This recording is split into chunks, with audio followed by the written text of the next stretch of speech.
Angibingelele abazali bonke egameni lika Jesu uKagumbi lo ube-worshipper gospel singer. Ngiyambonga kakhulu ubaba uNkulunkulu umgcinile kwaze kwaba ixesha lanamhlanje umuntu usaphila usakhola. Haleluya. Ngiyabonga ke bazalwane, kukhona umzalwane lami kwi-video obuzile ukuthi yini inhlambuluko. Ngicabanga ukuthi iyini nje ufuna ukwazi ukuthi yenzeka kanjani. Inhlambuluko-ke kumaKristu, kubazalwane abasindisiwe, abathethelelwe izolo. Ila umumukela uJesu efika empilweni yakho yamamukela ngithi uyisoni.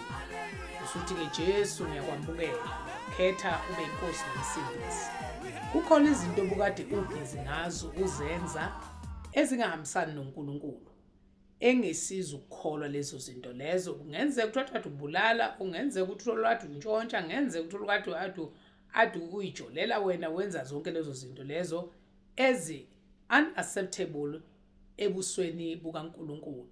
Uma-ke usufika, the first step mawufika kuKristu, uyamukela uJesu, uvuma izona.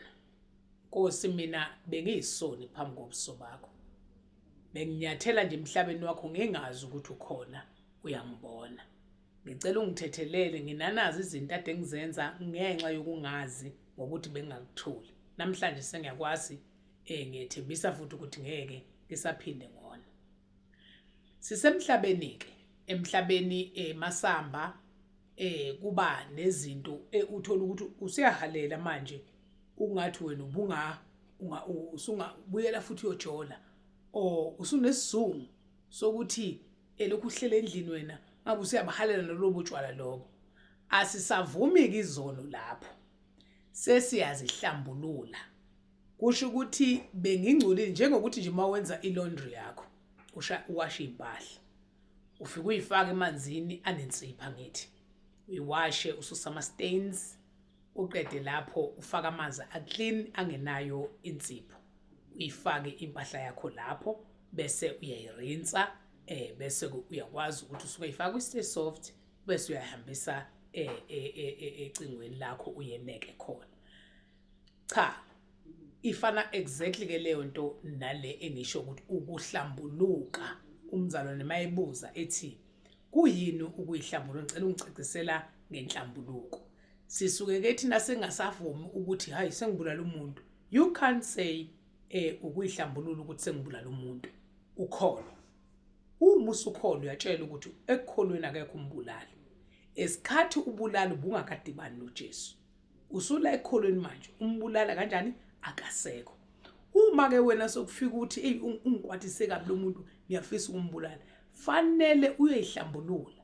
Leyo mdlinzo le lithi iBhayibheli osucabangile usukwenzile. Ake sifundeni ke u1 John chapter 3 uverse 3. Ufundeka kanje. Uthi bonke abanalo lelo themba kuye bazihlambulula njengokuba yena ehlambulukile. Uma ngabe abantu banaleli themba bayayihlambulula enkosini ngoba esiya kuye uhlambulukile. Ngithanda ukuthi silibuke nange-English ukuthi lithini. Uthi 1 John chapter 3 verse 3 uthi says, all who have this hope in him purify themselves just as he is pure. Bonke abanalo lelo themba kuye bayazihlambulula ngoba esiya kuye bazalwane uhlambulukile. uJesu wethu bazalwane uhlambulukile. So inhlambuluko ke into enjalo, kusho ukuthi uvuma izinto ezibuyayo. Awu mina sengiyakuthanda ukuthi ngenze, kuvume lokho ungaze ukwenze ngoba asebenoKristu abanjani aboni ngoba isono asihlali kuye. Usho njalo phela uverse 9 athi lowo ozelwe nguNkulunkulu akenzi isono ngokuba imbewu yakhe ihlala, uthi ihlala kuye futhi akanakona ngokuba uzelwe nguNkulunkulu. So mawusuzelwe yizwi awusoni wena ngeke sakhuluma ukuthi umzalwane ushaya umuntu, umzalwane uyalwa, umzalwane usajola, umzalwane uyabulala, umzalwane unenhliziyo embi, umzalwane unomona. Uma uwuza umona ngoba uzofika, uma uwuza umona into ofanele uyenze ukuthi uzihlambulule, uhambe ukuthi hey phela mina nginomona mina. Yazi ngimane ngabona umakhelwana ethenge imoto enhle ngavele ngaba noma ngabe ubona icolleague, hayi nokuthi ubone umzalwane wakhe enkonzweni, noma ngabe ubona icolleague yakho emsebenzini uyibone ukuthi uNkulunkulu uyiblessile, then you feel jealous, ufisa ngabe leyo nto eyakho. Ukona lokho, hamba uyihlambulule, uvumele lezo zinto. Kukhona uhlelo olula okuthiwa kula ku YouTube ekuthiwa i-Black TV, angazi i-Block TV or what. Uyabona lapho kusuke uzubona ukuthi uNkulunkulu uhlale nje khona kumuntu. Uyabona unembeza, uNkulunkulu wabeka into eserious kumuntu, wabeka unembeza. Uma ufelwe yiwe unembeza, makuthiwa nje umuntu ufelwe usuwafelwa unembeza, awusesiyo umuntu osaphila. Uhamba nje just a box esingayazi ukuthi ibheke uma wafelwa unembeza. Labo bantu bonke bathi uhlelo lwakho lokuthiwa sikhipha izimfihlo. Ngibe sometimes ngithola ukuthi ngiyalivakashela ngoba ngiye ngilubuka ukuthi ukuvuma komuntu uzumbona ukuthi uNkulunkulu khona waplanta lento esithi unembeza phakathi kumuntu, ngoba once wafelwa wona yazi ukuthi you are so useless, you are just a box, awuyena umuntu. So bazalwane, into engithanda ukuthi ngisho la enhlambulukweni, ngisaphendula lo mzalwane ukuthi inhlambuluko yila usuvuma khona ukuthi no, uSathane usefuna ukungilinga ngalezi zinto 1 2 3, ngikhulekele mzalwane. Omunye uzothi ukusho kumuntu noma ukusho kuNkulunkulu, ukusho kuNkulunkulu usebenzisa umuntu, uhleli nomzalwane la uthi wemzalwane, yazi phela emsebenzini ngiye ngabona icolleague yami iphumelela ithenga imoto, ngavele ngawuza umona. Uyazihlambulula lapho.